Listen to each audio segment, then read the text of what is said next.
Inside Los Angeles's most notorious prison. What they never show the public behind the concrete walls. Before we go any further, hit like, subscribe, and drop a comment if you're ready to step inside a place most people will never see, and some never escape mentally. Because once you know what happens behind these walls, you can't unseen it.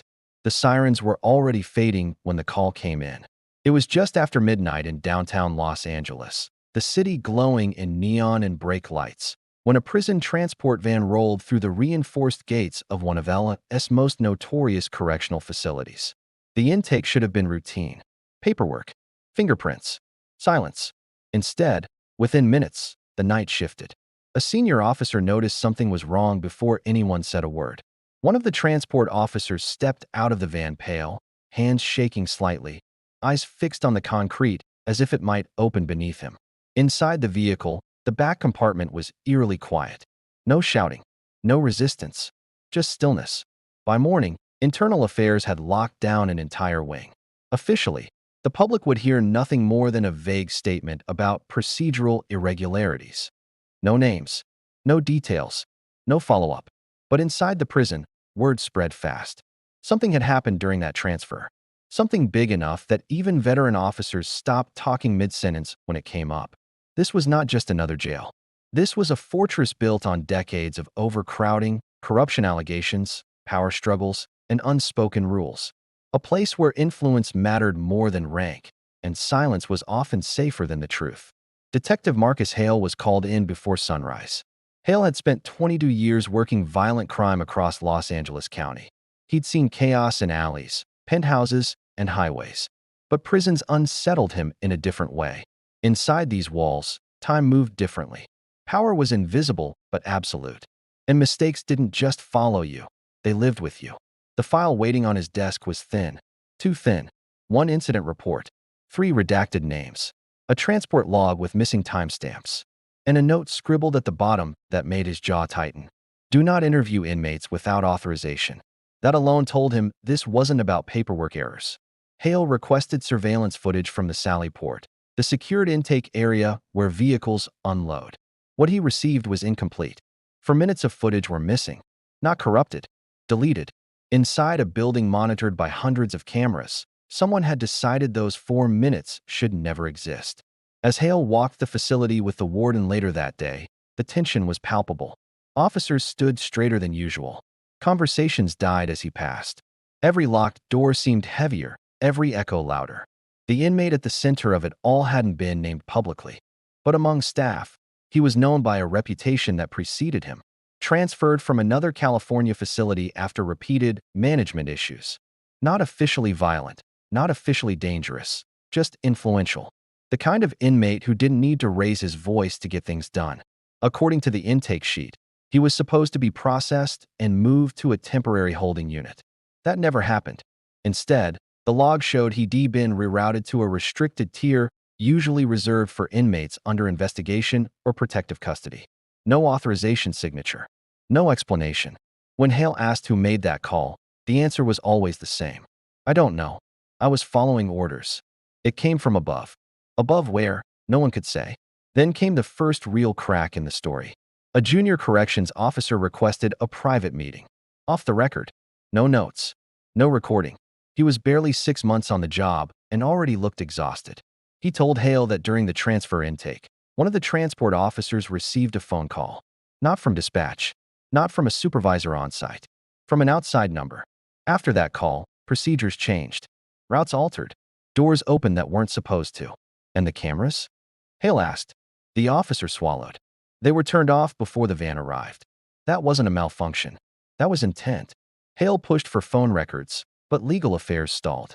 He requested staff interviews, but schedules kept conflicting. Every step forward was met with resistance that felt coordinated. By the end of the week, one of the transport officers involved in the incident had gone on indefinite leave. Another had requested a transfer out of state. The third stopped answering calls entirely. And then Hale received an envelope under his office door. No return address. No note inside. Just a single photocopied document. An internal memo dated 3 months earlier. It outlined a quiet agreement between departments, an unofficial arrangement to move certain inmates under special conditions. conditions that bypassed standard oversight, conditions that left no paper trail. At the bottom of the page was a list of names. One of them belonged to someone Hale trusted. But when they unlocked the restricted tier door to verify the inmate's location, what they found inside made it clear this case was never just about a transfer. It was about control. The system turns on itself. The cell was empty. No signs of a struggle. No broken fixtures. No blood. Just a neatly made bunk, a stainless steel sink wiped clean, and a single mattress crease, as if someone had sat there calmly and stood up for the last time. Detective Marcus Hale felt the temperature in the room drop. In a facility where every movement was logged, every door electronically tracked, an inmate didn't simply vanish. Especially not from a restricted tier guarded around the clock. Yet the digital logs showed something impossible. The cell door had never been opened after intake. Either the system was lying, or someone inside it was. Within hours, the warden ordered a quiet internal review. No outside agencies. No press. The phrase containment of reputational risk was repeated more times than Hale could count. That alone confirmed his growing suspicion. This wasn't a mistake. It was a cover-up in progress. Hale requested access to historical transfer data connected to the memo he'd received. The answer came back delayed and incomplete. Files were missing. Names scrubbed. Dates altered by minutes. Small enough to seem accidental, but consistent enough to form a pattern. Someone had been manipulating time itself inside the records. As Hale dug deeper, the picture became clearer and uglier. Over the past 2 years, at least 7 inmates with similar profiles had been quietly moved between facilities under special handling. No court orders. No public documentation. Just internal approvals signed by mid-level administrators who claimed they were acting on verbal directives. Every single inmate had one thing in common. They knew too much. Informants. Jailhouse intermediaries. Men who understood how information moved inside prison walls, and how dangerous that knowledge could be to the wrong people. Then came the first death. A transport officer connected to the incident was found in his apartment parking garage early one morning. Official cause: cardiac event. No signs of forced entry. No witnesses.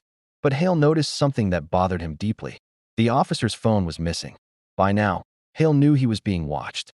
Meetings were rescheduled without explanation. Requests were denied citing jurisdictional overlap. A superior he'd worked with for years pulled him aside and spoke in a low voice. "Marcus, you're chasing something bigger than you think," he said. "And you're doing it alone." That night, Hale received a call from an unknown number. The voice on the other end was distorted, but the message was clear. "Stop asking about the inmate, or you'll join him."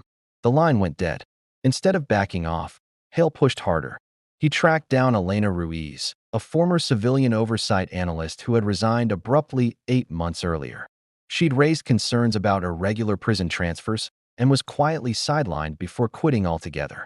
When Hale met her in a crowded diner far from downtown, she didn't hesitate. "They don't move inmates like chess pieces," she said. "They move information. People who can expose deals, corruption, connections between gangs inside and power outside." Ruiz slid a flash drive across the table. "It's everything I saved before they locked me out."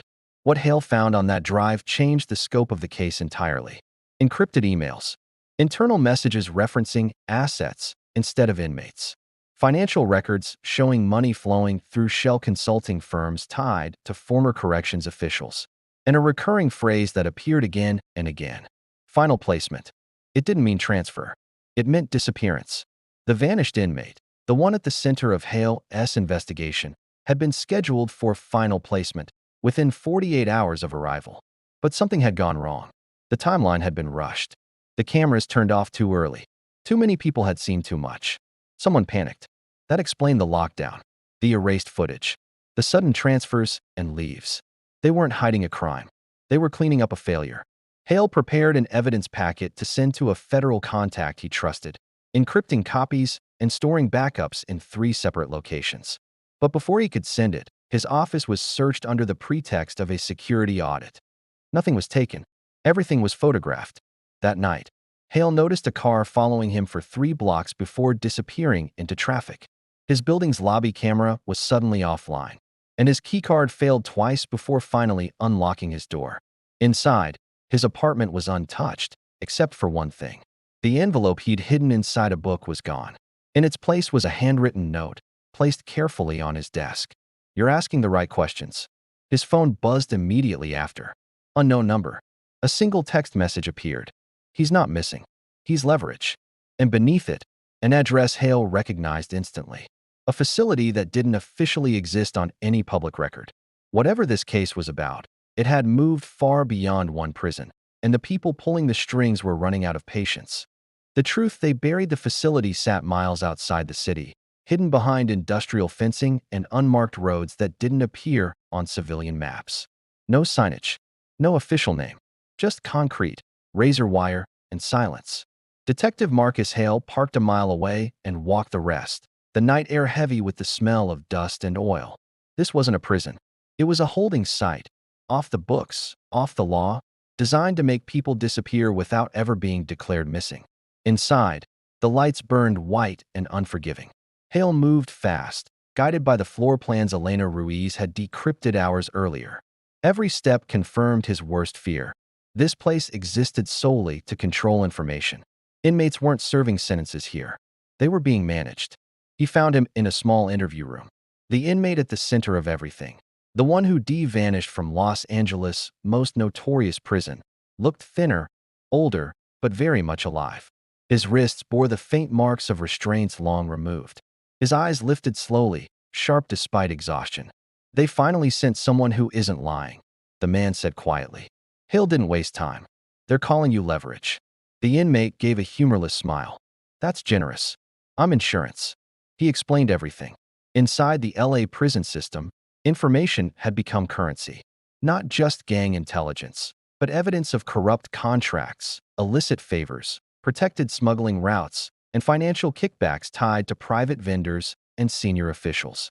The inmate had been a broker, moving information between groups, quietly recording names and transactions for his own protection. When federal whispers began, certain people panicked. Rather than risk exposure, they created a shadow system. Inmates who knew too much were transferred, erased, and held indefinitely. No trials, no paperwork, just silence. "But something went wrong with me," the inmate said. "Too many eyes. Too fast. Someone tried to stop it." That someone, Hale realized, had paid with his life. The transport officer found dead days earlier. Before Hale could respond, alarms cut through the building.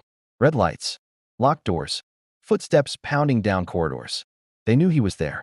Hale transmitted the location data and evidence packet to his federal contact, hitting send just as his signal dropped to 1 bar. Moments later, armed personnel flooded the hallway. Not guards, but contractors. No badges. No insignia. The confrontation was brief and tense. "This site doesn't exist," one of them said calmly. "Neither does this conversation." Hale raised his hands, buying time. "Too late," he replied. "Everything's already out." That was the moment everything changed. Sirens wailed outside, real ones this time. Federal vehicles tore through the gates as spotlights lit the compound. Orders were shouted, weapons lowered. Panic spread through the ranks of people who believed they'd never be seen. By dawn, the site was secured. What followed was quieter, but far more devastating. A federal investigation exploded into public view. Congressional hearings, emergency resignations. Years of sealed misconduct spilled into headlines across the country. Officials denied knowledge, then denied responsibility, then resigned anyway. But not everyone faced consequences. Several key figures vanished before subpoenas could reach them. Accounts were emptied, phones disconnected, trails went cold. The inmate was placed into official federal protective custody under a new identity. Alive, but still not free. As for Marcus Hale, his career ended the same week the investigation began. No ceremony, no explanation, just a notice citing procedural overreach. Months later, Hale watched the news from his small apartment, volume low. The anchor spoke carefully, choosing words that softened the truth. "Reforms," she said. "Oversight. Isolated failures." Hale knew better. Late that night, his phone buzzed. A message from an unknown number. They shut it down, but they didn't destroy it. Attached was a single image, grainy, blue-tinted, like old security footage. A man being escorted down a corridor in another facility. Different state, different prison. Same posture, same walk, same system. Hale stared at the screen, understanding settling in like a weight. They hadn't ended the machine. They just moved it. And somewhere inside America's prison system, the next inmate was already being labeled leverage. If you think this story was intense, you're not ready for the next one. Hit subscribe, because the truth doesn't stop here.